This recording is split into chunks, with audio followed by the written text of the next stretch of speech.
வாசித்த இந்த வேத வசனம் லூக்கா சுவிசேஷம் 14:2 இப்படியாக சொல்லுகிறது. அதற்கு முந்தின வசனத்திலிருந்து நாம் வாசிப்போமானால், வாசிங்கம்மா. ஒரு ஓய்வு நாளிலே பரிசேயரில் தலைவனாகிய ஒருவனுடைய வீட்டிலே அவர் போஜனம் பண்ணும்படிக்கு போயிருந்தார். அப்பொழுது நீர்க்கோவை வியாதி உள்ள ஒரு மனுஷன் அவருக்கு முன்பாக இருந்தான். என்ன செய்வாரோ வென்று ஜனங்கள் அவர் மேல் நோக்கமா இருந்தார்கள். இந்த வேத வசனத்தை நாம் கவனித்து பார்க்கும்போது, நான் அதை கவனித்து பார்க்கும்போது, ஆண்டவர் கொடுத்த இந்த வேதத்துக்காக நான் ஆண்டவரை ஸ்தோத்தரிக்கிறேன். அல்லேலூயா. இந்த வேத புத்தகம் இயேசுவை நோக்கி நம்மை இழுக்கக்கூடிய ஒரு உன்னதமான புத்தகம். அல்லேலூயா. இதை வாசிக்கும் பொழுதெல்லாம் அவர் பக்கமாய் நம்மை அது இழுக்கிறதை அறிய முடிகிறது, அனுபவிக்க முடிகிறது. நான் இந்த வசனத்தை வாசித்து கொண்டிருந்த இந்த வேத பகுதியை வாசித்து கொண்டிருக்கும் பொழுது, இந்த 2வது வசனத்துல சம்பவங்கள், காரியங்கள், சூழ்நிலைகள்லாம் ஒரு பக்கம் இருந்தாலும் ஒரு வார்த்தை என்னை இழுத்தது. என்ன அப்படின்னா, அந்த 2வது வசனத்துல 2வது பகுதி, என்ன செய்வாரோ வென்று ஜனங்கள் அவர் மேல் நோக்கமாய் இருந்தார்கள். அவர் மேல் நோக்கமாய் இருந்தார்கள் அப்படின்ற வார்த்தையை படிக்கும்பொழுது அப்படியே என்னுடைய இருதயத்துல அது எழுதுறது மாதிரி இருந்தது. என் இருதயத்துக்குள்ள அப்படியே என் மேல அப்படியே எழுதுறது. அவர் மேல் நோக்கமாய் இருந்த, அவர் மேல் இயேசுவின் மேல், இயேசுவின் மேல் நோக்கமாய் இருந்தார்கள். அந்த வார்த்தையை நான் அந்த படிக்கும் பொழுது அப்படியே யோசிக்க ஆரம்பிச்சேன். ரொம்ப நேரம் ரொம்ப சந்தோஷமா இருந்தது. இயேசுவின் மேல் நோக்கமாய் இருந்தார்கள். அந்த சூழ்நிலைக்குள்ள நான் போய் பார்த்தேன். உன்னதமான தேவனை நேரடியாக பார்க்கக்கூடிய ஒரு அனுபவம். நாம் நிறைய அனுபவங்களை, ஆவிக்குரிய அனுபவங்களை பெற்றிருக்கிறோம். ஆனால் யோசித்து பாருங்க, இயேசு கிறிஸ்து நேரடியாக ஒரு வீட்டுக்குள்ள இருக்கிறாரு. அவரை நோக்கி பார்க்கிற ஒரு அனுபவம், அது இன்பமான அனுபவம். ஹல்லேலூயா, ஹல்லேலூயா. இங்க சொல்லப்பட்ட வசனம் ஒரு வியாதியுள்ள மனுஷனை, நீர்க்கோவை வியாதியுள்ள மனுஷனை ஆண்டவருக்கு முன்பாக கொண்டு வராங்க. அவர் என்ன செய்வாரோ வென்று ஜனங்கள் அவர் மேல் நோக்கமாய் இருந்தார்கள் அப்படின்னு வாசிக்கும் பொழுது, இந்த வசனம் நான் சொல்லுகிற அந்த விதத்திலே அது எழுதப்படலை. நான் சொல்லுகிறது என்ன அப்படின்னா, ஆண்டவர் மேலே ஒரு பாசிட்டிவான எண்ணத்தோடு, அன்பான எண்ணத்தோடு ஆண்டவரை நோக்கி பார்க்கிறதை நான் இன்றைக்கு பேச விரும்புகிறேன். ஆனால் அந்த சொல்லப்பட்ட வார்த்தையில ஜனங்கள் ஆண்டவர் மேல நோக்கமா இருந்ததுக்கு முக்கியமான காரணம் என்ன அப்படின்னா, என்ன குற்றம் சாட்டலாமோ அப்படின்னு தான் அவங்க பார்த்தாங்க அப்படின்னு வேதத்தை நாம் வாசித்தால் தெரியும். இந்த வேதத்தை விரிவாக்க மொழிபெயர்ப்பில் வாசிக்கும் பொழுது அதை கொடுத்துருக்காங்க. எப்படி அப்படின்னா, people were hoping to entrap him, அவரை குற்றப்படுத்தும்படியாய் நினைத்து கொண்டே அவரை பார்க்குறாங்க. என்ன பண்ணா மிஸ்டேக் கண்டுபிடிக்கலாம் அப்படின்னு சொல்லிட்டு மிஸ்டேக் பண்றதுக்கு தான் பார்த்தாங்க. இந்த வசனத்தில் சொல்லப்பட்டிருக்கிற சூழ்நிலைகள், சம்பவங்கள், மற்ற காரியங்கள் எல்லாம் ஒரு விதமாக இருக்கலாம். ஆனால் அந்த வார்த்தை என்னை தொட்டது. இயேசுவின் மேல் நோக்கம்.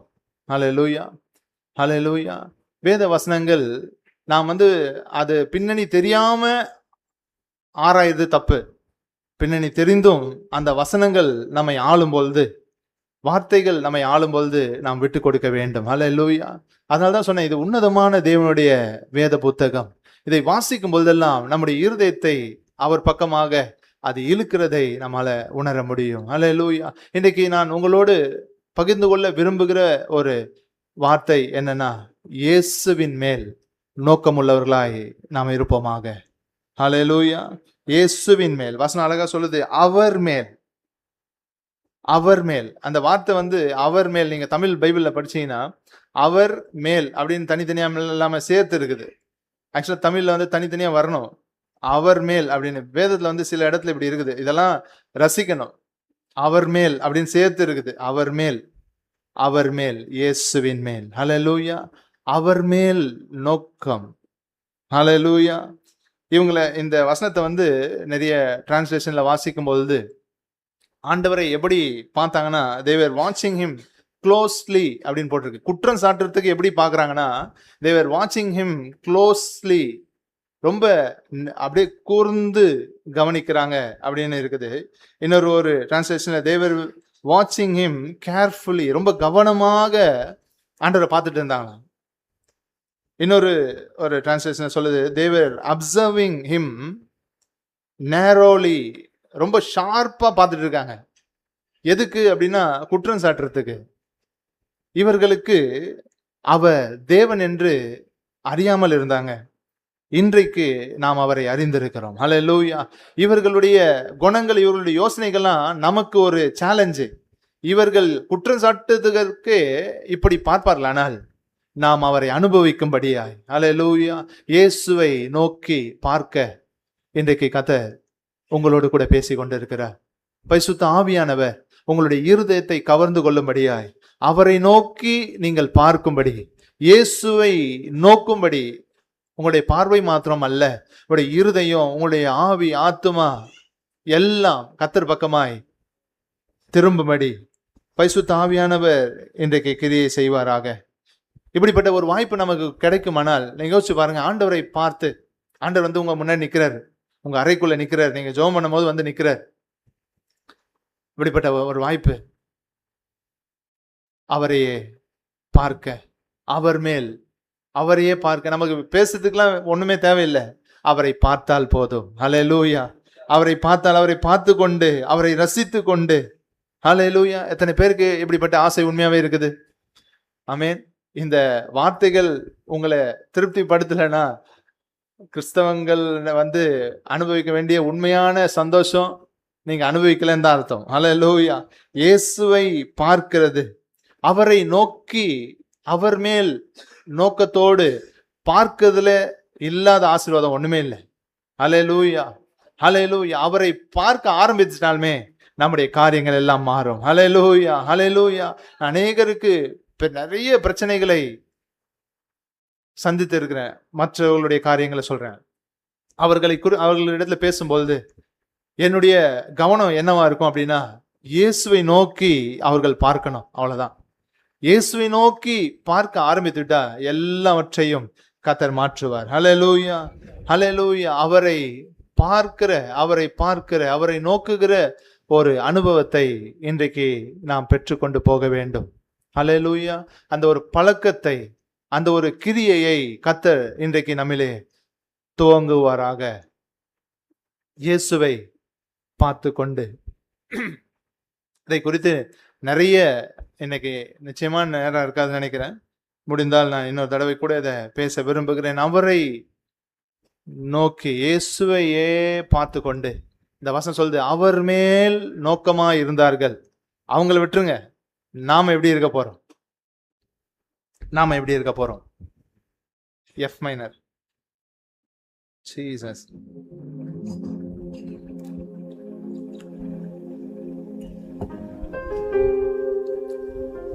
நம்மை சுற்றி இருக்கிற எதை குறித்தும் கவலைப்பட வேண்டாம். எத்தனை சத்துருக்கள் வந்தாலும், போராட்டங்கள் உங்கள் மத்தியிலே நின்றாலும், இயேசுவையே பார்த்து கொண்டு, அவரையே பார்த்து கொண்டு இருங்க. எல்லாம் மாறும்.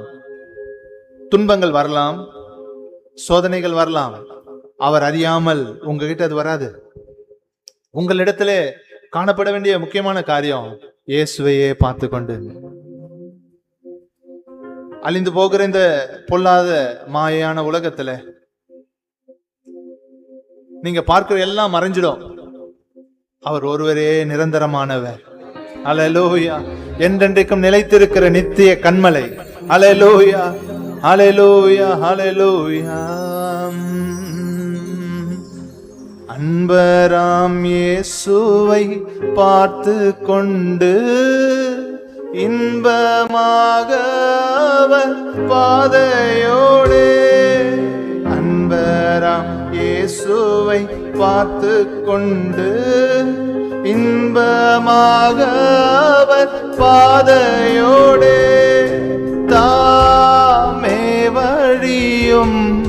சத்தியமும் ஜீவனுமே, தாமே வழியும் சத்தியமும் ஜீவனுமே. துன்ப பெருக்கிலே சோர்ந்திடாதே, அன்பர் அறியாமல் வந்திடாதே. துன்ப பெருக்கிலே சோர்ந்திடாதே, அன்பர் அறியாமல் வந்திடாதே. கண் விழி போல் நான் காத்திடுவேன் என்றனரே, கண் விழி போல் நான் காத்திடுவேன் என்றனரே. முச்செடி போல பற்றிடுமே, மோசம் அடையாய் முற்றிலுமே. முச்செடி போல பற்றிடுமே, மோசம் அடையாய் முற்றிலுமே. ஏங்கிடாதே நீ நேசரதில் தோன்றுவாரே, ஏங்கிடாதே நீ. ஓ கர்த்தர் உன் கண்களுக்கு தெரியவில்லை என்று நீ நினைக்கிறாயோ, அவரை நோக்கும்படி உன்னுடைய இருதயத்தை நீ திருப்புவாய். ஆனால் ஏற்ற நேரத்திலே உனக்கு அவர் வெளிப்படுவார். ஓ உன்னுடைய காரியங்கள் மேலே அவருடைய கால்கள் நிற்கும். அவரை நோக்கி பார்க்கிற தேவ ஜனமே, உன்னுடைய இருதயத்தை அவர் பக்கமாய் திருப்பு, உன்னுடைய கண்களை அவர் பக்கமாய் திருப்பு. உன்னுடைய காரியங்களை மாற்ற, உன்னுடைய வாழ்க்கையை மாற்ற, உன்னுடைய சரீரங்களை மாற்ற கர்த்தர் வல்லவர், அவர் சர்வ வல்லவர். ஏங்கிடாதே நீ நேசரதில் தோன்றுவாரே. சுற்றிலும் சத்துரு சோர்ந்திடினும், வியாகுலம் உன்னை நெருக்கிடினும். சுற்றிலும் சோர்ந்திடினும், வியாகுலம் உன்னை நெருக்கிடினும். நேசரித்தம் இன்ப சத்தம் இந்திடுவார். நேசரித்தம் இன்ப சத்தம் இந்திடுவார். மாயையான இந்த லோகமதில் மாய்ந்தழியும் இம்மாந்தர் அன்பு. மாயையான இந்த லோகமதில் மாய்ந்தழியும் இம்மாந்தர் அன்பு. நேற்றும் இன்றென்றும் மாறிடாரே என் நேசரே, நேற்றும் இன்றென்றும் மாறிடாரே உன் நேசரே. அன்பராம் இயேசுவை பார்த்து கொண்டு இன்பமாக அவர், அன்பராம் இயேசுவை பார்த்து கொண்டு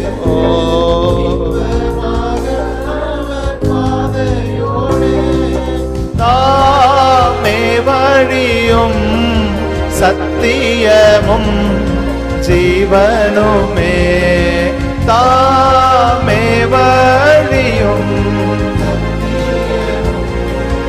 ஜீவனுமே.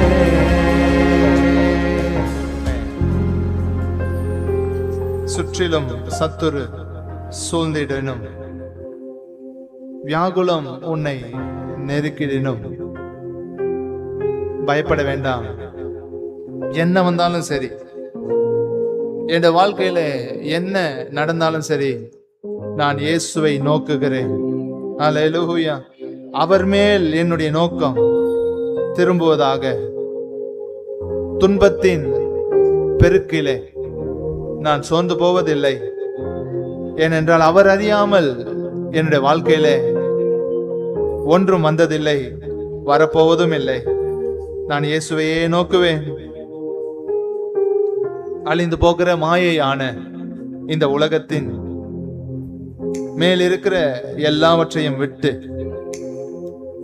உலகத்தில் உள்ளவைகளை, உலகத்தில் இருக்கிறவர்களை நம்பி போன காலங்கள் போதும்.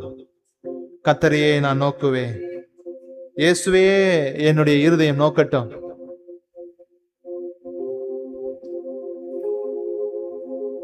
ஆமென், ஆமென்.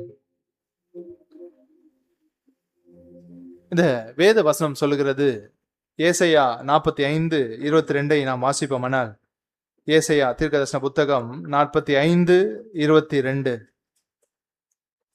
பூமியின் எல்லை எங்கும் உள்ளவர்களே, பூமியின் எல்லை எங்கும் உள்ளவர்களே, என்னை நோக்கி பாருங்கள், அப்பொழுது ரட்சிக்கப்படுவீர்கள். நானே தேவன், வேறு ஒருவரும் இல்லை.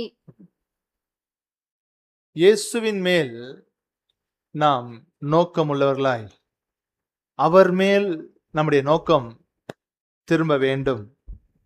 இதுல இந்த வசனத்தின் அடிப்படை, இந்த வார்த்தையின் அடிப்படையில நிறைய காரியங்களை பேசணும் அப்படின்னு தோணுது. ஆண்டவர் கொடுப்பார். இதுல ஒரு விதத்திலே நாம் இன்றைக்கு வேத வசனங்களை நாம் பார்க்க போகிறோம். இந்த வாசித்த வசனம் சொல்லுது, பூமியின் எல்லை எங்கும் உள்ளவர்களே என்னை நோக்கி பாருங்கள். ஆண்டவருடைய வார்த்தை, பரிசுத்த ஆவியானவர் எதற்காக நம்மை அழைக்கிறார், அவருடைய சத்தம் எப்படி வருகிறது என்று சொன்னால், என்னை நோக்கி பாருங்கள் என்று ஆண்டவர் சொல்றார். ஆண்டவர் நம்முடைய பார்வையை அவர் இழுக்க விரும்புகிறார்.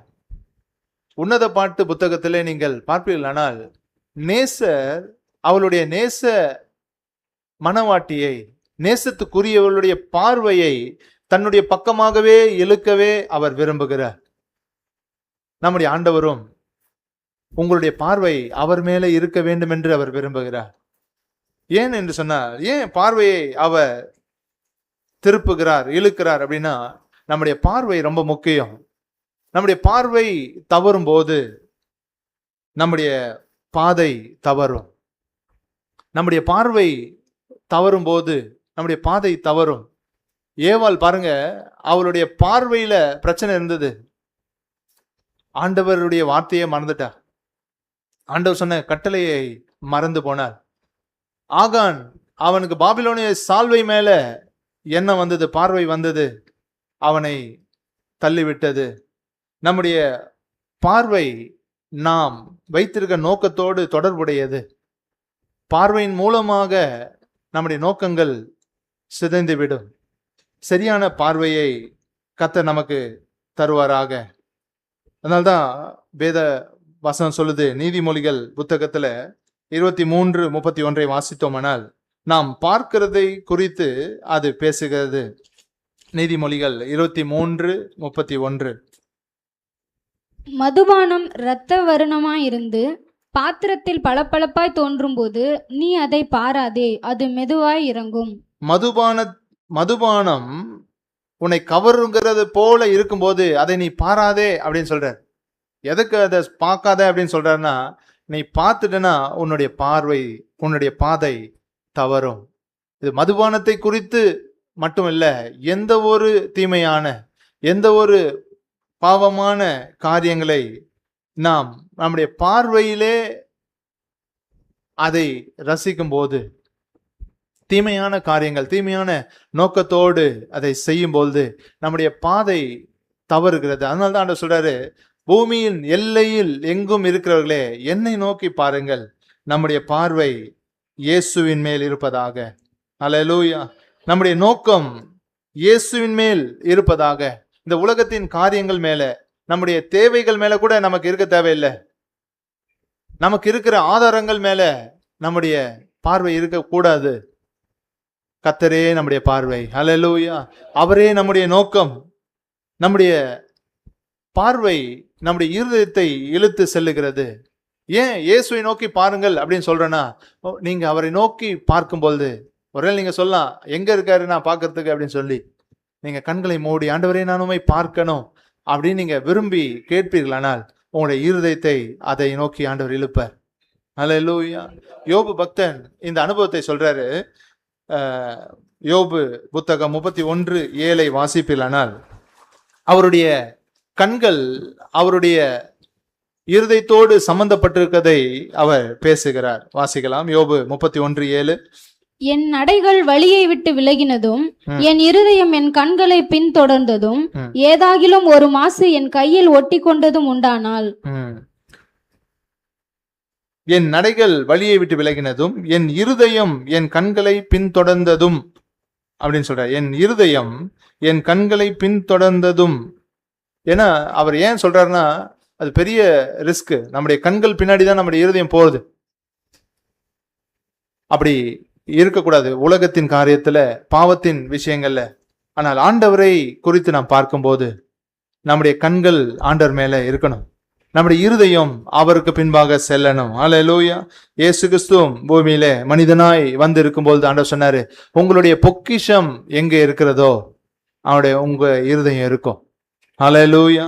உங்கள் பொக்கிஷம் எது அப்படின்னா இயேசுவாக இருக்க வேண்டும். இயேசுவாக இருக்க வேண்டும். இயேசுவை நோக்கி நாம் பார்க்கணும். இயேசுவை நோக்கி பார்க்க வேண்டும் அப்படின்னு சொல்லும்போது எல்லாரும் அவரை நோக்கி பார்க்க வேண்டியது அவசியம். அதுல குறிப்பாக அந்த வேதத்தை நாம் வாசிச்சோம். ஏசாயா 45:22 நாம் பார்ப்போமானால், யார் அவரை நோக்கி பார்க்க வேண்டும் அப்படின்னா, பூமியின் எல்லை எங்கும் உள்ளவர்களே என்னை நோக்கி பாருங்கள், அப்பொழுது ரட்சிக்கப்படுவீர்கள். நானே தேவன், வேறு ஒருவரும் இல்லை. ஆமென். ரட்சிப்பு தேவையான ஒரு மனுஷனுக்கு இயேசுவை நோக்க வேண்டியது அவசியம். நாம் காப்பாற்றப்பட இயேசுவை நோக்கி நாம் பார்க்க வேண்டும். இயேசுவை நோக்கி நமக்காக, நம்முடைய பாவங்களுக்காக, நம்முடைய பாவத்தின் தண்டனையிலிருந்து விடுவிக்கும்படியாய் இந்த பூமிக்கு மனிதனாய் அவதரித்து அவமானத்தை நமக்காக ஏற்றுக்கொண்டு சிலுவையிலே தொங்கின இயேசு கிறிஸ்து உங்களுக்காக இருக்கிறார். இவரை நோக்கி பாருங்க, நீங்க ரட்சிக்கப்படுவீர்கள். உங்களுடைய எல்லா பிரச்சனைகளுக்கும் ஒரே தீர்வு இயேசு. ஹல்லேலூயா. இயேசு. ஹல்லேலூயா. ஹல்லேலூயா. ஹல்லேலூயா. என்னை நோக்கி பாருங்கள், அப்பொழுது ரட்சிக்கப்படுவீர்கள். ஹல்லேலூயா. ஹல்லேலூயா. என்னாகமோ புத்தகத்துல ஒரு வசனம் அழகா வருது, வாசிக்கலாம். என்னாகமோ புத்தகம் 21:8. அப்பொழுது கர்த்தர் மோசேயை நோக்கி, நீ ஒரு கொள்ளிவாய் சர்ப்பத்தின் உருவத்தை செய்து அதை ஒரு கம்பத்தின் மேல் தூக்கி வை. கடிக்கப்பட்டவன் எவனோ அவன் அதை நோக்கி பார்த்தால் பிழைப்பான் என்றார். அதை நோக்கி பார்த்தால் பிழைப்பான். வெண்கல சர்ப்பத்தை நோக்கி பார்த்தால் பிழைப்பான் என்று ஆண்டவர் சொன்னார். புதிய ஏற்பாட்டில் ஆண்டவர் சொல்றாரு, சர்ப்பமானது மோசையினால் உயர்த்தப்பட்டது போல மனுஷகுமாரன் உயர்த்தப்படுவார். அவரை நோக்கி பார்க்கிறவர்கள் பிழைத்துக் கொள்ளுவார்கள். ஹல்லேலூயா. ஹல்லேலூயா. நமக்காக உயர்த்தப்பட்ட தேவகுமாரன், சிலுவையில் அடிக்கப்பட்ட ராஜாதி ராஜா இயேசு கிறிஸ்து நமக்காக இருக்கிறார். ஹல்லேலூயா. ஹல்லேலூயா. உங்களுடைய எந்த பிரச்சனைக்காக இருந்தாலும் நீங்க நினைக்கலாம், வெறும் பாவத்தில் இருந்து மன்னிப்பு பெற, பாவத்திலிருந்து விடுதலை பெற மாத்திரம் அல்ல, உங்களுடைய மனபாரங்கள் நீங்க வேணுமா, சிலுவை நோக்கி பாருங்க, இயேசுவை நோக்கி பாருங்க.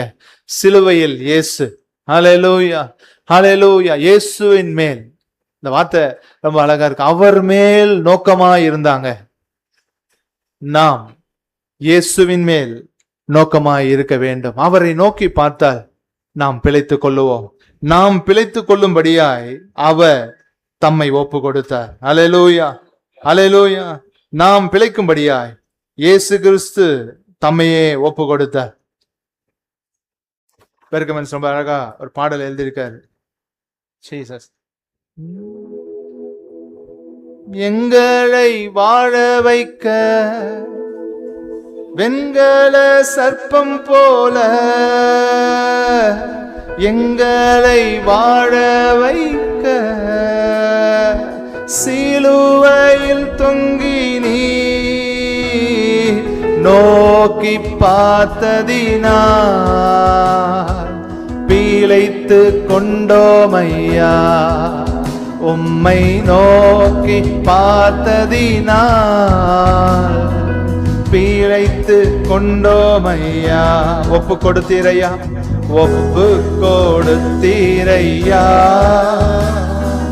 உம்மையே எனக்காக. உலகின் இரட்சகரே, உன்னத பலியாக ஒப்பு கொடுத்தீரையா, உம்மையே எனக்காக. உலகின் இயேசுவை பார்த்து, சிலுவையில் நமக்காக அடிக்கப்பட்ட ராஜாதி ராஜாவை, நித்திய ஜீவன் பெற, நீதிமானாய் மாற, நித்திய ஜீவன் பெற, நீதிமானாய் மாற, ஜீவன் தரும் கனியாய் சிலுவையில் தொங்கினே. ஜீவன் தரும் கனியாய் சிலுவையில் தொங்கினே. சுத்திகரித்தீரே, சுத்திகரித்தீரே, சொந்த ஜனமாக சுத்திகரித்தீரே, சொந்த ஜனமாக உள்ளத்தில் வந்தீரையா, உமக்காய் வாழ்ந்திட. எங்கள் உள்ளத்தில் வந்தீரையா, உமக்காய் வாழ்ந்திட. ஒப்பு கொடுத்தீரையா, உம்மையே எனக்காக. இயேசுவே,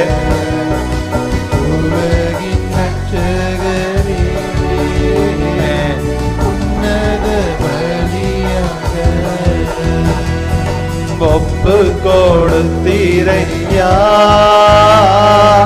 உம்மையே எனக்காக. உலகின் இரட்சகரே,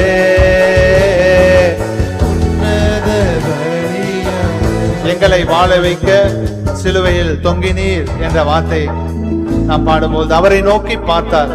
நாம் பிழைத்துக் கொள்வோம் என்கிற நம்பிக்கையோடு. உங்களுடைய காரியங்கள் எது வேணா இருக்கலாம். இன்றைக்கு உங்களுடைய முடிவு என்ன அப்படின்னா, அவர் மேல் நோக்கத்தோடு அவரை நோக்கி நான் பார்க்க என்னுடைய முகத்தை நான் திருப்புகிறேன், என்னுடைய காரியங்களை நான் திருப்புகிறேன், என்னுடைய மனதை திருப்புகிறேன், என்னுடைய வாழ்க்கையை திருப்புகிறேன். என்னை நோக்கி பாருங்கள், அப்பொழுது ரட்சிக்கப்படுவீர்கள் என்று ஆண்டவர் சொன்னார்.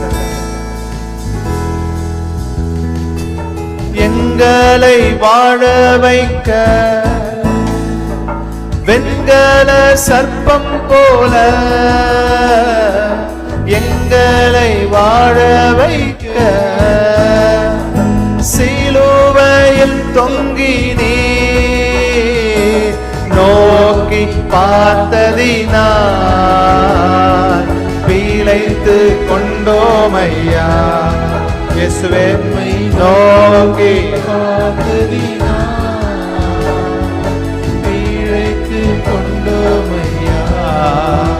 உம்மை நோக்கி பார்த்ததினால்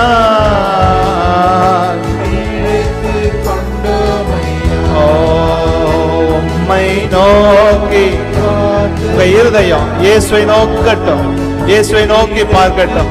இயேசுவே, உம்மை நோக்கி நான் பார்க்க விரும்புகிறேன்.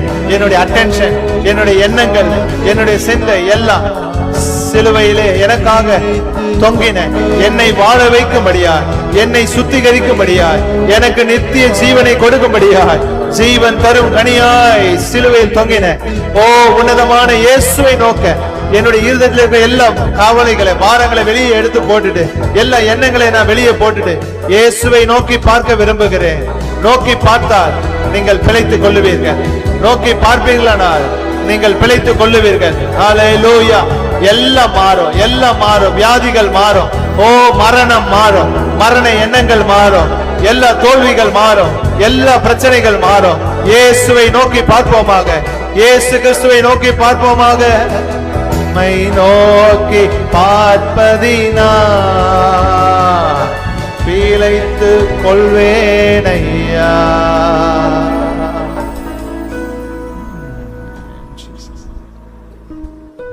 என்னை நோக்கி பாருங்கள், அப்பொழுது ரட்சிக்கப்படுவீர்கள். இயேசுவை நோக்கி அவர் மேல் நோக்கத்தோடு இருப்போமாக. இந்த வாசித்த இந்த வசனத்தை என்னாகும் புத்தகம் 21:9, 8 வாசிச்சோம், 9 வாசிங்க. அப்படியே மோசே ஒரு வெண்கல சர்ப்பத்தை உண்டாக்கி அதை ஒரு கம்பத்தின் மேல் தூக்கி வைத்தான். சர்ப்பம் ஒருவனை கடித்த போது அவன் அந்த வெண்கல சர்ப்பத்தை நோக்கி பார்த்து பிழைப்பான். இந்த சம்பவம் என்ன அப்படின்னா, ஒரு பெரிய பிரச்சனை வந்துச்சு. இஸ்ரவேல் ஜனங்கள் முறுமுறுக்க ஆரம்பித்தார்கள். தேவனுடைய கோபம் வெளிப்பட்ட போது ஜனங்களுக்குள்ளே சர்ப்பங்கள் உள்ள வந்துச்சு. சர்ப்பங்கள் வந்து அவர்களை கடிக்க ஆரம்பிச்சிச்சு. பாருங்க, இந்த ஜனங்கள் கானான் தேசத்துக்கு போக புறப்பட்ட தேவனுடைய ஜனம். இந்த ஜனங்கள் யார் அப்படின்னா, கானான் தேசத்துக்கு தேவன் அவர்களுக்காக வைத்த அந்த தேசத்திற்கு போக புறப்பட்ட ஜனம். இவர்கள் முறுமுறுத்ததுனால, பாவம் செய்ததுனால தண்டனையாக பாம்பு கடிக்க ஆரம்பிச்சிச்சு. நிறைய பேர் மடிந்து போனார்கள். அதில் அநேகர், ஆயிரங்கள் மடிந்து போனார்கள். அவர்கள் போக வேண்டிய இடத்துக்கு போக முடியாம மடிந்து போனாங்க. அப்பதான் ஆண்டவர் சொல்றாரு, ஒரு வெண்கல சர்ப்பத்தை நீ தூக்கி வை, ஒரு கம்பத்தின் மேல் செய்து அதை தூக்கி வை. அதை யாரெல்லாம் நோக்கி பார்க்கிறாங்களோ அவர்கள் எல்லாம் பிழைத்துக் கொள்வார்கள் அப்படின்னு சொல்லிட்டார். அதே போல மோசே, அந்த வசனத்தை நாம் பார்ப்போம்னால், மோசே அதே மாதிரி செய்யறாரு. வெண்கல சர்ப்பத்தை தூக்கி வைத்து, அந்த வசனத்தை போடுமா, 21:9. மோசே வெண்கல சர்ப்பத்தை செய்து ஒரு கம்பத்தின் மேல் அவன் தூக்கி வைத்தான். சர்ப்பம் ஒருவனை கடித்த போது அவன் அந்த வெண்கல சர்ப்பத்தை நோக்கி பார்த்து பிழைப்பான் அப்படின்னு சொன்ன எழுதப்பட்டிருக்குது. இந்த வசனத்தை விரிவாக்க மொழிபெயர்ப்புல இப்படியாய் அது எழுதப்பட்டிருக்கிறது. அந்த வசனத்தை போடுமா, ஆம்பிளிஃபைட் வெர்ஷன். என்னாகுமோ 21:9 நான் உங்களுக்காக வாசிக்கிறேன். And Moses made a serpent of bronze and put it on a pole, and if a serpent had bitten any man, when he looked to the serpent of bronze, he lived.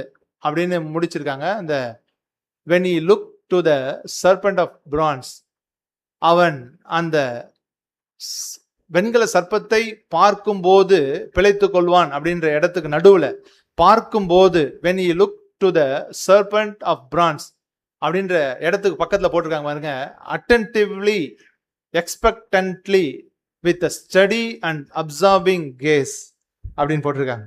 அதுக்கு என்ன அர்த்தம் அப்படின்னா, எப்படி பார்க்கணும் அப்படின்றத அதுல விவரிச்சிருக்காங்க. ஆங்கிலம் தெரிந்தவர்களுக்கு தெரியும். அப்படி இல்லைனாலும் நீங்க டிரான்ஸ்லேட்ல நீங்க போட்டு பார்த்தீங்கன்னா என்ன சொல்றாருன்னா, அந்த வெண்கல சர்ப்பத்தை நோக்கி பார்த்தால் பிழைத்துக் கொள்வான் அப்படின்னு சொல்லி எழுதப்பட்டிருக்க இடத்துல என்ன போடப்பட்டிருக்குன்னா, அந்த வெண்கல சர்ப்பத்தை எப்படி பார்க்கணும்னா, கவனத்தோடு, அட்டென்டிவ்லி, எக்ஸ்பெக்டன்ட்லி, எதிர்பார்ப்போடு, உறுதியாக அதனிடத்திலிருந்து ஒன்றை பெற்றுக்கொள்ளும்படியாய் அதை நோக்கி பார்க்கணும் அப்படின்னு போட்டிருக்கு. நாம நோக்கி பார்க்கணும் அப்படின்னு சொல்லும்போது நம்ம நினைக்கிறோம் அப்படி சும்மா பார்த்தா போதும் அப்படின்னு. அப்படி இல்லை, கவனத்தோடு, எதிர்பார்ப்போடு ஒன்றை நாம் பெற்றுக்கொள்ளும்படியாய் நாம் நோக்கி பார்க்க வேண்டும். ஹல்லேலூயா, ஹல்லேலூயா. இயேசு கிறிஸ்து யோவான் சுவிசேஷம் 3ஆம் அதிகாரம் 14வது வசனத்துல இதே சம்பவத்தை ஆண்டவர் கூறுகிறார். இந்த சம்பவத்தை ஆண்டவர் சொல்லுகிறார், வாசிக்கலாம். சர்ப்பமானது மோசேயினால் வனாந்தரத்திலே உயர்த்தப்பட்டது போல மனுஷகுமாரனும் தன்னை விசுவாசிக்கிறவன் எவனோ அவன் கெட்டு போகாமல் நித்திய ஜீவனை அடையும்படிக்கு உயர்த்தப்பட வேண்டும். ஆண்டவரும் பாருங்க, நான் சொன்ன இஸ்ரவேல் ஜனங்க கானான் தேசத்துக்கு போகும்படி அழைக்கப்பட்டார்கள். அவர்களை அந்த தேசத்தை சுதந்தரிக்க முடியாதபடி தடுத்த தண்டனைக்கு அவர்களை காப்பாற்றும்படியாய் வெண்கல சர்ப்பம் உயர்த்தப்பட்டது போல இன்றைக்கு பரலோகத்தை தடுக்க நினைக்கிற எல்லா வல்லமைகளுக்கும் நம்மை காப்பாற்றும்படியாய் இயேசு கிறிஸ்து சிலுவையிலே தொங்கினார். ஹல்லேலூயா, ஹல்லேலூயா. அன்றைக்கு அந்த வனாந்திரத்திலே வெண்கல சர்ப்பம் அதை நோக்கி பார்க்கிற ஒவ்வொருவனும் பிழைத்து கொண்டானால் இன்றைக்கு சிலுவையிலே நமக்காக தொங்கின இயேசு கிறிஸ்துவை நீங்கள் நோக்கி பார்த்தால் நீங்கள் பிழைத்துக் கொள்ளுவீர்கள். ஹல்லேலூயா, ஹல்லேலூயா, ஹல்லேலூயா. இயேசு நமக்காக சிலுவையில தொங்கினார். நீங்க இந்த காரியத்தை உண்மையாவே சிலுவையின் அருகிலே நாம் போவோம். ஆனால் லூக்கா சுவிசேஷம் 23வது அதிகாரம் 39வது வசனத்திலிருந்து ஒரு 4 வசனங்களை வாசிக்கலாம். லூக்கா சுவிசேஷம் 23 39 43 வரைக்கும் வாசிக்கலாம். அன்றியும் சிலுவையில் அறையப்பட்டிருந்த குற்றவாளிகளில் ஒருவன், நீ கிறிஸ்துவானால் உன்னையும் எங்களையும் ரட்சித்துக்கொள் என்று அவரை இகழ்ந்தான். மற்றவன் அவனை நோக்கி, நீ இந்த ஆக்கினைக்குட்பட்டவனாய் இருந்தும் தேவனுக்கு பயப்படுகிறதில்லையா? நாமோ நியாயப்படி தண்டிக்கப்படுகிறோம். நாம் நடப்பித்தவைகளுக்கு தக்க பலனை அடைகிறோம். இவரோ தகாததொன்றையும் நடப்பிக்கவில்லையே என்று அவனை கடிந்து கொண்டு இயேசுவை நோக்கி, ஆண்டவரே, நீர் உம்முடைய ராஜ்யத்தில் வரும்போது அடியேனை நினைத்தருளும் என்றான். இயேசு அவனை நோக்கி, இன்றைக்கு நீ என்னுடனே கூட பரதீசில் இருப்பாய் என்று மெய்யாகவே உனக்கு சொல்லுகிறேன் என்றார். ஆமென். இங்க பாருங்க, நான் உங்களுக்கு சொன்னேன் ஏன் இந்த சம்பவத்தை நான் சொல்றேன் அப்படின்னா, அவரை நோக்கி பார்த்தால் நாம் பிழைத்துக் கொள்ளுவோம் அப்படின்னு சொல்லும் பொழுது உண்மையாகவே நாம் நோக்கி பார்க்கக்கூடிய ஒருவர் யார் அப்படின்னா இயேசு கிறிஸ்து. சிலுவையிலே நோக்கி பார்க்கக்கூடிய ஒருவர் இருந்தார், இன்றைக்கும் இருக்கிறார். ஆனால் அந்த இடத்திலேயே நிறைய பேர் அவர் சிலுவையிலே தொங்குகிறதை பார்த்தாங்களா இல்லையா? நிறைய பேர் பார்த்தாங்க. எல்லாரும் பிழைச்சுக்கினாங்களா அப்படின்னா இல்ல. ஏன் அப்படின்னா, அதான் நான் சொன்னேன், நோக்கி பார்க்கதற்கு ஒரு அர்த்தம் உண்டு. என்னன்னா, கவனத்தோடு, அவரிடத்துல எதிர்பார்ப்போடு, அவரிடத்துல ஒன்றை பெற்றுக்கொள்ளும்படியாக பார்க்கிற பார்வை ரட்சிப்பை கொடுக்கும். ஹல்லேலூயா. பூமியின் எல்லை எங்கும் இருக்கிறவர்களே, என்னை நோக்கி பாருங்கள், அப்பொழுது ரட்சிக்கப்படுவீர்கள். இந்த இடத்துல நிறைய பேர் இருந்தாங்க. 2 பேர் கல்ல இருந்தான். அதுல ஒருத்தன் சொல்றான் ஆண்டவரை இகழ்ந்தான். அவனும் ஆண்டவரை தான் பார்க்கறான், சிலுவையில் இருக்கிற ஆண்டவரை தான் பார்க்கறான். ஆனால் அவனுக்கு ரட்சிப்பு கிடைக்கல, இன்னொரு கல்லனுக்கு கிடைச்சது. ஹல்லேலூயா.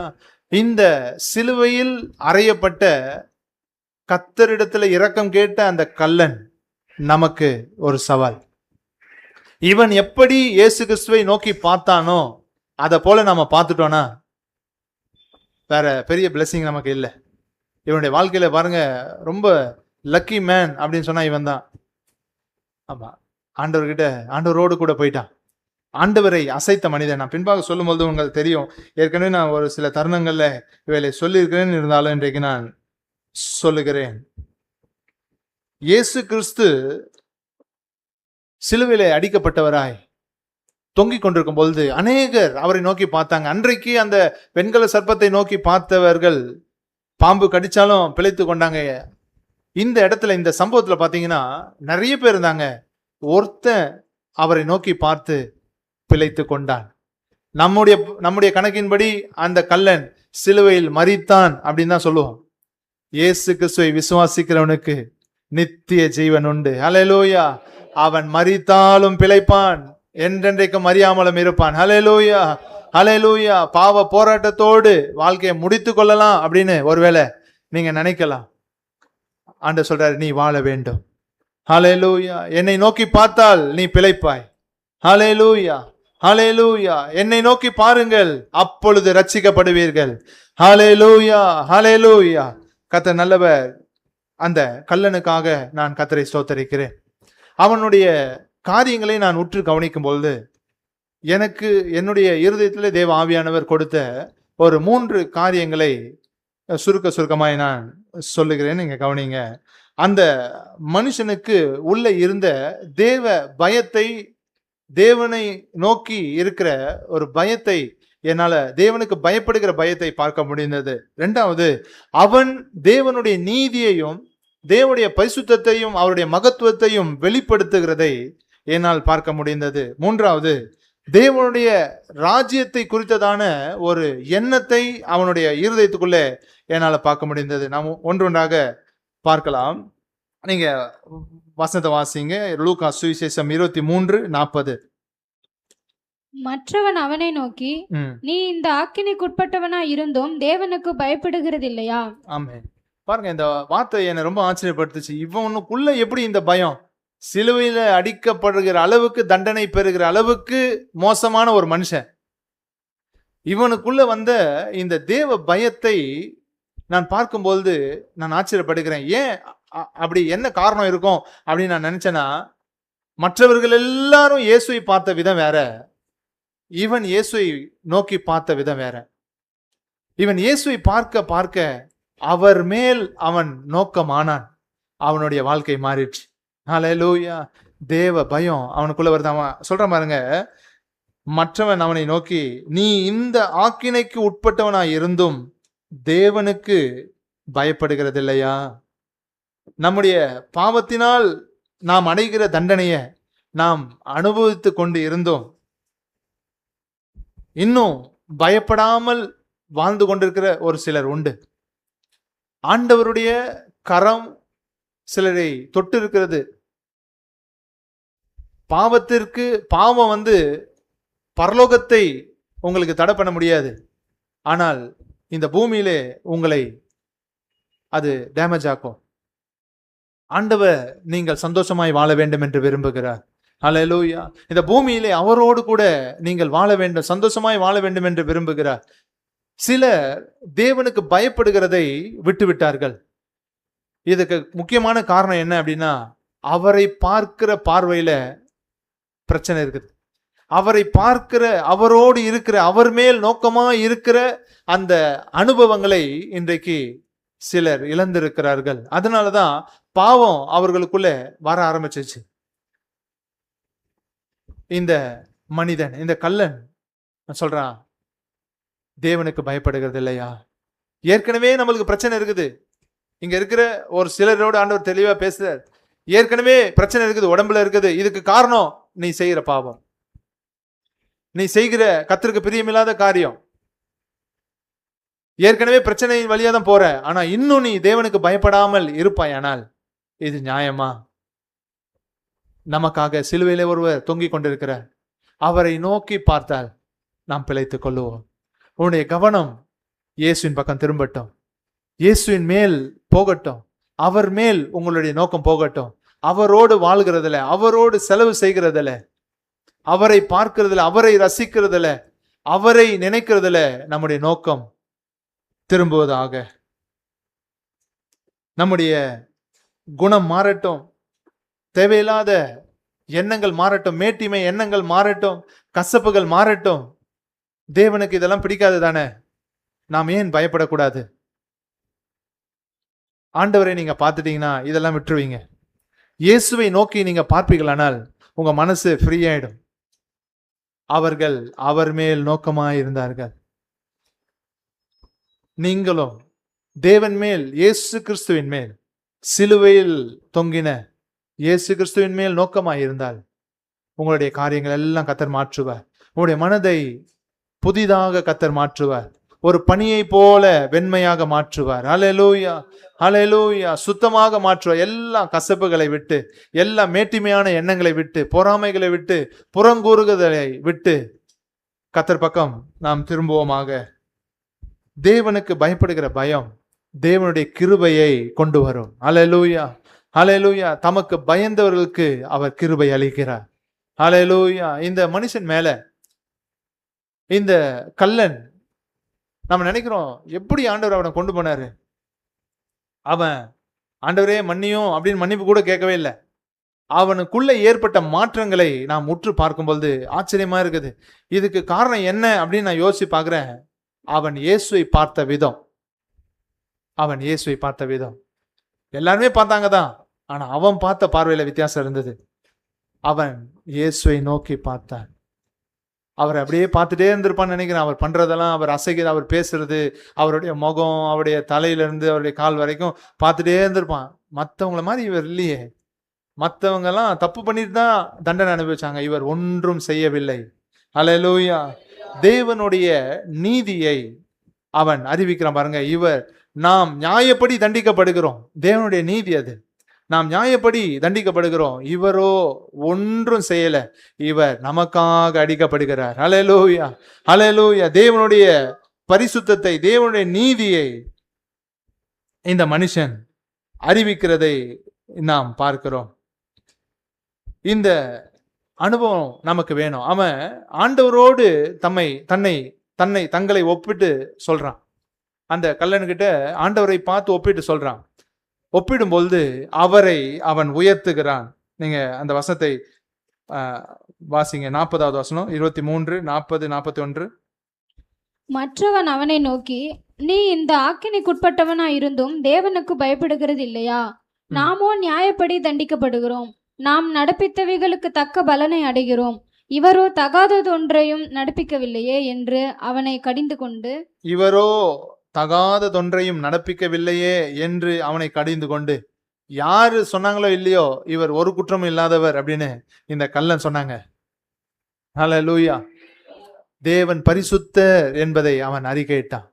ஹல்லேலூயா. இவர் பரிசுத்தர், ஒரு குற்றமும் இவருக்குள்ள இல்லை. எப்படி கண்டுபிடிச்சான்? அவரை நோக்கி பார்த்தான். ஹல்லேலூயா, ஹல்லேலூயா. தேவனுடைய நீதியை அவன் அறிந்தான். தேவனுடைய மகத்துவத்தை, அவருடைய பரிசுத்தத்தை அவன் உயர்த்தினான். மற்றவன், வசனம் சொல்லுது, மற்றவன் அவரை இகழ்ந்தான் அப்படின்னு சொல்லுது. மற்றவன் அவரை இகழ்ந்தான். அப்பனா இவன் என்ன பண்ணான் அப்படின்றதுக்கு தான் அந்த வசனம் சொல்லப்பட்டிருக்குது. இவன் என்ன பண்ணானா, அவரை இகழ்ல, அவரை உயர்த்தினான். கர்த்தரை நாம் உயர்த்துவோமாக. ஹல்லேலூயா, ஹல்லேலூயா. இந்த சிலுவையில் தொங்குகிற இயேசு, சிலுவையில் அடிக்கப்பட்ட இயேசு, வெண்கல சர்ப்பம் போல நமக்காக நம்மை காப்பாற்றும்படியாய், நாம் பிழைத்து கொள்ளும்படியாய் உயர்த்தப்பட்ட இயேசு கிறிஸ்துவை நாம் நோக்கி பார்க்க வேண்டியது அவசியம். சகைவனுடைய வாழ்க்கையில அவனுடைய விருப்பம் இயேசுவை பார்க்கணும். சும்மா அப்படி பார்த்துட்டு போறது இல்லை, ஒரு போட்டோல பார்க்கறது இல்லை. அவனுக்குள்ள இருந்த எண்ணங்கள் என்னன்னா, அவரை ஆசையாக, அவரை பார்க்க ஆசை, அவரை நோக்கி பார்க்க ஆசை. அவர்கிட்ட ஏதோ ஒண்ணு எனக்கு தேவை. அவனுடைய ஆத்மாவுக்கு தெரியுது, என்னுடைய ஆத்ம நேசர் இவர் தான், இவர்கிட்ட இருந்து ஏதோ ஒண்ணு எனக்கு வேணும் அப்படின்னு ஆண்டவர்கிட்ட வந்தான். இன்றைக்கு நீங்க எப்படி வந்திருக்கிறீங்க? எதற்காக நீங்க இங்க வந்திருக்கிறீங்க அப்படின்னா, இயேசுவை நோக்கி பாருங்க. அதுதான் உங்களுடைய தேவை. இயேசுவை நோக்கி பார்ப்பதே உங்களுடைய தேவை. இயேசுவை நோக்கி இந்த சகையை பார்க்கும் பொழுது அவனுடைய அறிக்கைகளை நாம் பார்க்க முடியும். லூக்கா சுவிசேஷம் 19வது அதிகாரம்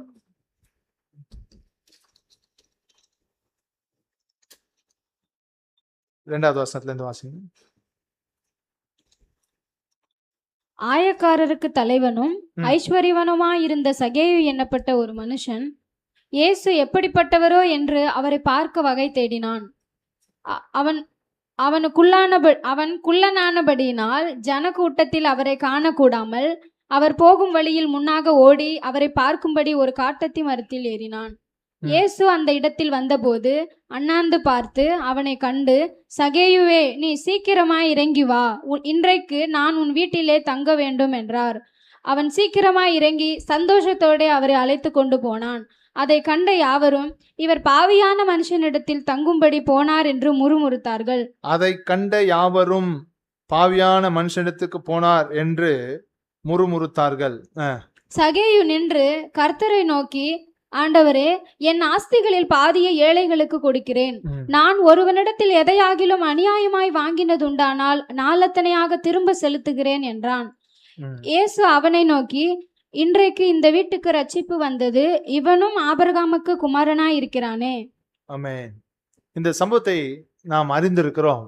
இதில் நான் சொல்ல விரும்புகிறது என்ன அப்படின்னா, மற்றவர்கள் கர்த்தரை நம் நிமித்தம் தூசிக்க கூடாது.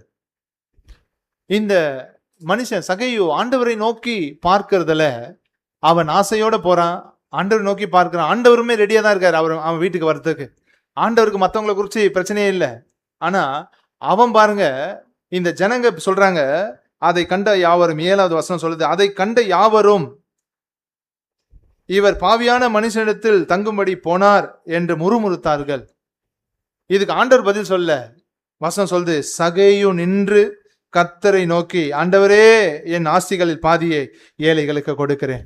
அவனுக்குள்ள வந்த மனமாற்றம் அவரை நோக்கி பார்க்கதின் விளைவு. அவரை நோக்கி நீங்க பார்ப்பீர்களானால் உங்களுடைய வாழ்க்கை மாறணும்.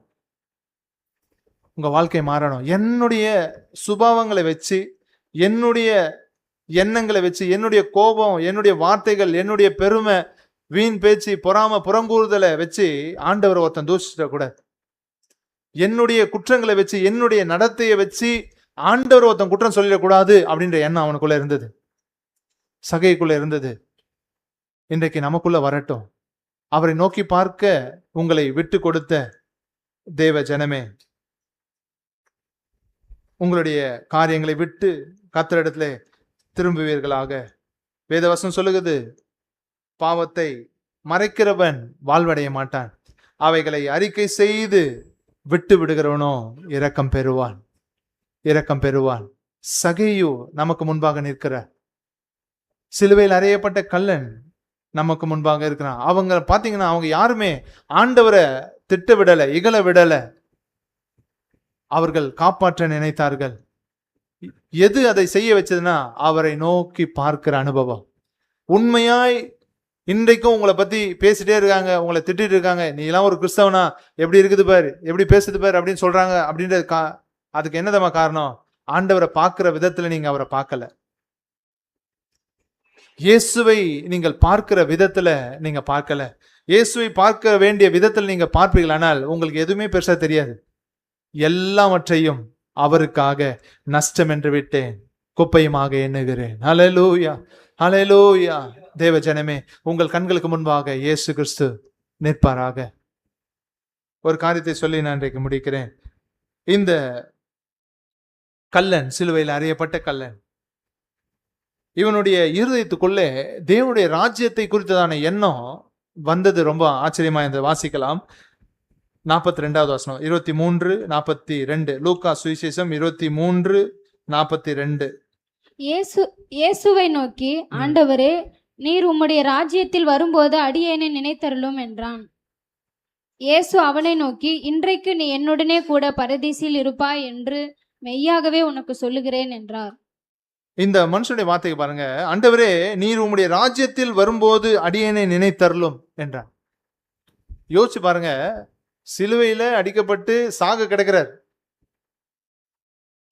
அவரை பார்த்து உம்முடைய ராஜ்யத்தில் நீர் வரும்போது அப்படின்னு சொல்லிட்டு ஆண்டவருடைய ராஜ்யத்தை குறித்து இந்த மனுஷன் பேசுனது ஒரு பெரிய ஆச்சரியம். ஆண்டவரை நோக்கி பார்க்க பார்க்க என்னெல்லாம் அவனுக்கு உள்ள இருந்து வெளியே வருது பாருங்க. இன்னும் நிறைய காரியம் இருக்கும்னு நினைக்கிறேன். இந்த மனுஷன் ஆண்டவருடைய இருதயத்தை குளிர பண்ணினான். எந்த அளவுக்கு அவரை குளிர பண்ணினா அப்படின்னு சொன்னா, ஆண்டவர் அவனுக்கு பரதீசியை கொடுத்துட்டார். இன்றைக்கு என்னுடனே கூட நீ இருப்பேன்ட்டார். இன்னைக்கு நம்ம எல்லாம் சேர்ந்து யோசிக்கிறது முக்கியமான நம்முடைய கோல் என்ன அப்படின்னா, பரலோகத்துக்கு போகணும், பரலோகத்துக்கு போகணும், பரலோகத்துக்கு போகணும். இந்த மனுஷன் ரகசியத்தை வச்சிருக்கிறான், கத்துக்குங்க. ஆண்டவருடைய இருதயத்தை அவன் தொட்டான். ஆண்டவருடைய இருதயத்தை அவன் தொட்டான். என்ன செய்தான் அப்படின்னா, ஆண்டவர் சிலுவைக்கு முன்பாக அவர் கேட்ட வார்த்தைகள், அந்த ஆண்டவரை கெத்செமனே தோட்டத்துல பிடிக்க ஆரம்பிச்சதுல இருந்து அவருக்கு ஏற்பட்டது எல்லாம் அவமானம், நிந்தை, துக்கம், வேதனை, வலி,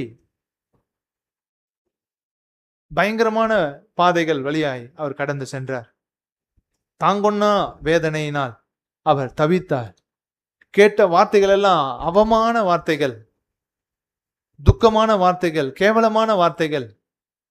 அதாவது ஒரு நம்முடைய இப்ப தமிழ்நாட்டு முதலமைச்சர் ஏதோ ஒரு ஊர்ல எங்கேயோ ஃபிளைட்ல எங்கேயோ மிஸ் ஆயிட்டாரு, ஏதோ ஒரு காட்டுக்குள்ள இருக்கிறாரு, அவர் யாருன்னே தெரியாத சின்ன பசங்க எல்லாம் விளாடுறாங்கன்னு வச்சுங்களேன், கேவலமா பேசினா எப்படி இருக்கும் யோசிச்சு பாருங்களேன். அவருடைய பதவி தெரியாம அவளை பேசினா எப்படி இருக்கும்?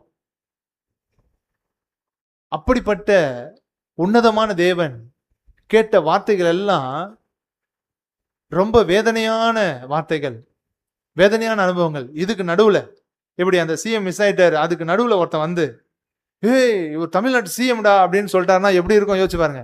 பாடி ஒருத்தனுக்காவது தெரியுதே அப்படின்னு நினைப்பாங்க. ஆனா ஆண்டவர் அப்படி எதிர்பார்க்க மாட்டாருன்னு வச்சுங்களேன். நமக்காக தான் அவர் வந்தார். ஆனா இந்த சூழ்நிலைகள் மத்தியில அவர் கேட்ட எல்லா அவமான வார்த்தைகள், கேவலமான வார்த்தைகள், எல்லா வார்த்தைகள் நடுவுல ஒரு வார்த்தை வருது. ஆண்டவரே அப்படின்னு சொன்னா, ஆண்டவரே ராஜாவே அப்படின்னு சொன்னா. அவர் ராஜா அப்படின்றத ஆண்டவருக்கு சொல்றான். உம்முடைய ராஜ்யத்தில் நீர் வரும்போது, உம்முடைய ராஜ்யம் என்று சொன்னால் நீ ராஜா, நீ ராஜாவாய் வரும்போது என்னை நினைத்துக் கொள்ளுவோம் அப்படின்னு சொன்ன. ஹல்லேலூயா, ஹல்லேலூயா. இயேசுவை பார்க்கும் பொழுது அவரை உயர்த்த நம்முடைய இருதயம் வரணும். ஹல்லேலூயா. அவரை பார்த்து அவன் சொல்றது என்ன அடையாளம்னா, ஆண்டவரே நீங்க பயப்படாதீங்க, எல்லாம் பேசுறாங்க, பேசிட்டோம், நீ ராஜா அப்படின்ட்டான். நீங்க ராஜா, உங்க மேல எழுதி இருக்குது இவர் யூதருடைய ராஜா. ஹல்லேலூயா, ஹல்லேலூயா. அப்படிலாம் எழுதல. ஆனா நான் நினைக்கிறேன், அவனை குறித்து யோசிக்கும் போது இதெல்லாம் நினைக்கிறேன். ஆண்டவர் அப்படியே துக்கத்தோடு இருக்கும்பொழுது இவன் பேசின வார்த்தைகள் ஆண்டவருடைய இருதயத்தை எவ்வளவு சந்தோஷப்படுத்தி இருக்கும் அப்படின்னு நான் யோசிச்சு பார்க்கும் பொழுது ஒரு உண்மையை நான் கண்டுபிடித்தேன். என்ன அப்படின்னா, வேதத்துல நிறைய இடத்துல ஆமேன் அப்படின்ற வார்த்தை உபயோகப்பட்டிருக்கிறது, எழுதப்பட்டிருக்கிறது. நாமும் உபயோகிக்கிறோம். ஆமேன் என்று சொன்னால் அப்படியே ஆகட்டும் அப்படின்னு அர்த்தம். வெளிப்படுத்தின விசேஷத்துல இயேசு கிறிஸ்துவுக்கு ஒரு பேர் இருக்குது, ஆமேன் என்கிறவர். ஆமேன் என்கிறவர் சொல்லுகிறதாவது அப்படின்னு ஜான் ஜெபராஜ் ஒரு பாட்டு கூட எழுதியிருக்கார், ஆமேன் அப்படின்னு. உண்மைதான், ஆமேன் அப்படின்ற வார்த்தையை நம்ம யூஸ் பண்றோம். இது யார் யூஸ் பண்ணுவோம் அப்படின்னா, நாம யூஸ் பண்ணுவோம், பரலோகத்துல நிறைய பேர் யூஸ் பண்ணாங்க. ஆனால் வேத புத்தகத்துல இயேசு கிறிஸ்து ஆமேன் அப்படின்னு சொன்ன ஒரு தருணம் உண்டானால் அது இந்த இடத்துல தான். நீங்க வாசிங்க, லூக்கா சுவிசேஷம் 23:43 42 இருந்து வாசிக்கலாம். இயேசுவை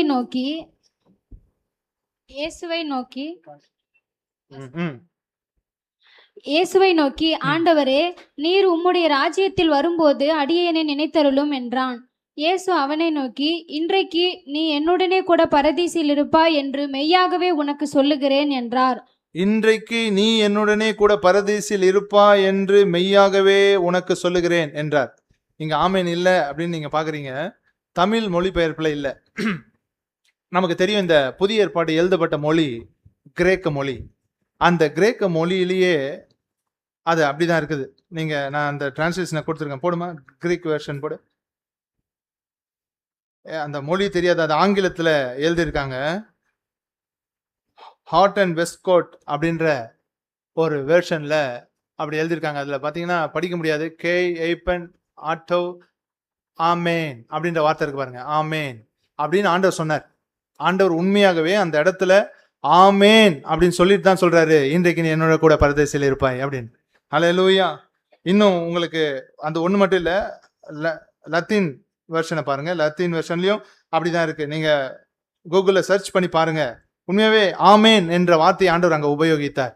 ஆமேன் சொல்லிட்டு தான் ஆண்டவர் சொல்றாரு. அவன் சொன்ன போது, ஆண்டவரே உம்முடைய ராஜ்யத்தில் வரும்போது என்னை நினைத்துக் கொள்ளும் அப்படின்னு சொல்லும் போது அந்த சிலுவையில இயேசு கிறிஸ்து மிகவும் மகிழ்ந்த ஒரு தருணம் அது. அவர் சொல்ற, ஆமேன் நீ என்னைக்கு என் கூட இருப்ப அப்படின்ட்டார். ஹல்லேலூயா. எவ்வளவு சந்தோஷப்படுத்திருக்கான் பாருங்க. ஹல்லேலூயா. நாம் அவரை நோக்கி பார்க்கிறது அவரை சந்தோஷப்படுத்தும். ஹல்லேலூயா, ஹல்லேலூயா. அவரை நோக்கி பார்க்க நம்மை விட்டு கொடுக்கணும். ஆங்கிலத்திலையும் ஒரு வெர்ஷன்ல அதை எழுதியிருக்காங்க, டுவே ரேமிஸ் டிரான்ஸ்லேஷன். அதை பார்த்தீங்கன்னா அழகா இருக்கு பாருங்க.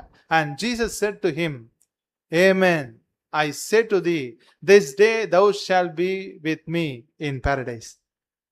ஆமேன் அப்படின்னு தான் சொன்னார். உண்மையாகவே ஆண்டவர் அந்த இடத்துல ஆமேன் என்கிற வார்த்தையை உபயோகப்படுத்தினார். தமிழ்ல வந்து மெய்யாகவே அப்படின்னு எழுதப்பட்டிருக்குது. எவ்வளவு பெரிய சந்தோஷம். நாம என்ன செய்ய போகிறோம்? எல்லாரும் கண்களை மூடி ஆண்டவரை நோக்கி பார்க்கலாம். ஆண்டவரே, பரலோகத்தின் ராஜாவே, உம்மை நான் நோக்கி பார்க்கிறேன். உம்மோடு வாழ நம் ஆரம்பத்திலிருந்தே பாடல்கள் வழியாய் கர்த்தர் நம்மோடு கூட அவர் பேசி இருக்கிறார். அவரைத்தான் நான் நோக்கி பார்க்கிறேன். நான் அவமானம் அடைவதில்லை. அவர் நல்லவர், இனியவர், என் ஆண்டவர். நாளெல்லாம் அவரை நான் உயர்த்துவேன். அவரின் மார்பில் நான் சாய்ந்து கொண்டுவேன். முதல்ல வந்தவர்கள் தெரியும், முதல் பாடல் நாம் பாடினோம், இயேசுவின் மார்பில் நான் சாய்ந்துமே. அல்ல அந்த கோர சொல்லுது, வாழ்த்துவேன் போற்றுவேன் உம்மை மாத்திரம் நோக்கி என்றும் ஜீவிப்பேன். அல்லேலூயா, அல்லேலூயா. சந்தோஷத்தோட ஆண்டவரை நோக்கி பார்க்கிற சந்தோஷத்தோட இயேசுவின் மார்பில் நான் சாய்ந்துமே. வாழ்த்துவேன் போற்றுவேன் உம்மை மாத்திரம் நோக்கி என்றும் ஜீவிப்பேன். அல்லேலூயா. வாழ்த்துவேன் போற்றுவேன் உம்மை மாத்திரம் நோக்கி என்றும் ஜீவிப்பேன். வாழ்த்துவேன் உம்மை மாத்திரம் நோக்கி என்றும் ஜீவிப்பேன். அல்லேலூயா. வாழ்த்துவேன் போற்றுவேன் உம்மை மாத்திரம் நோக்கி என்றும் ஜீவிப்பேன்.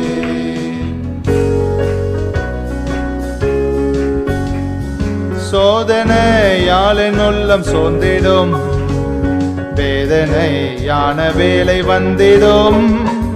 சோதனையால் என் உள்ளம் சோர்ந்திடும், வேதனையான வேலை வந்திடும். என் மன பாரமெல்லாம் மாறிடும், தம் கிருபை என்னை என்றும் தாங்கிடோ.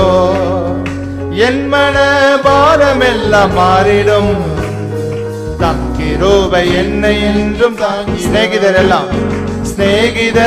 எல்லாம் கைவிட்டிடினும், நேசராய் இயேசுவோடு இருப்பதால். சிநேகிதர் எல்லாம் கைவிட்டிடினும், நேசராய் இயேசுவோடு இருப்பதால். மண்ணில் என் வாழ்வை நான் விட்டேகியே, மன்னவனாம் இயேசுவோடு சேருவே. மண்ணில் நம் வாழ்வை நான் விட்டேகியே, வாழ்த்துவேன் சந்தோஷத்தோட ஆண்டவரை பார்த்து அறிக்கைங்க. ஆண்டவரே, இனி என் வாழ்க்கையில எதை குறித்து நான் கவலைப்பட போறது இல்லை, உம்மை மாத்திரம் நோக்கி உம்மேல் நோக்கமாய் நான் வாழ்வேன். வாழ்த்துவேன் அவரை உயர்த்த, அவரை ஆராதிக்க. அல்லேலூயா. வாழ்த்துவேன்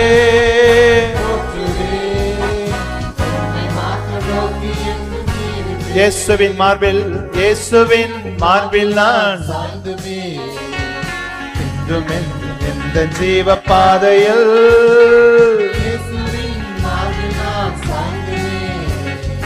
என்றும் எந்த ஜீவ பாதையில் பாரிலே பாடுகள் மறந்து நான் இயேசுவை நோக்கி நான் வாழுவேன். இந்த உலகத்தின் பாடுகளை நான் மறந்து இயேசுவை நோக்கி வாழ விரும்புகிறேன். ஆமென். சந்தோஷத்தோட வாழ்த்துவேன் போற்றுவேன் சொல்லுவோமா? ஆமென். வாழ்த்துவேன் கரங்களை தட்டி. ஆமென். ஓ, இயேசுவை மாத்திரம் நம்பி, இயேசுவை மாத்திரம் நோக்கி ஜீவிப்பேன். அவரை நோக்கியே நான் வாழுவேன். உம்மை மாத்திரம் நோக்கி என்றும் ஜீவிப்பேன். வாழ்த்துவேன் போற்றுவேன் உம்மை மாத்திரம் நோக்கி என்றும் ஜீவிப்பேன். வாழ்த்துவேன் போற்றுவேன் உம்மை மாத்திரம் நோக்கி என்றும் ஜீவிப்பேன். அல்லேலூயா. கரங்களை தட்டி ஆண்டவர் நன்றி சொல்லாமா? ஆமென்.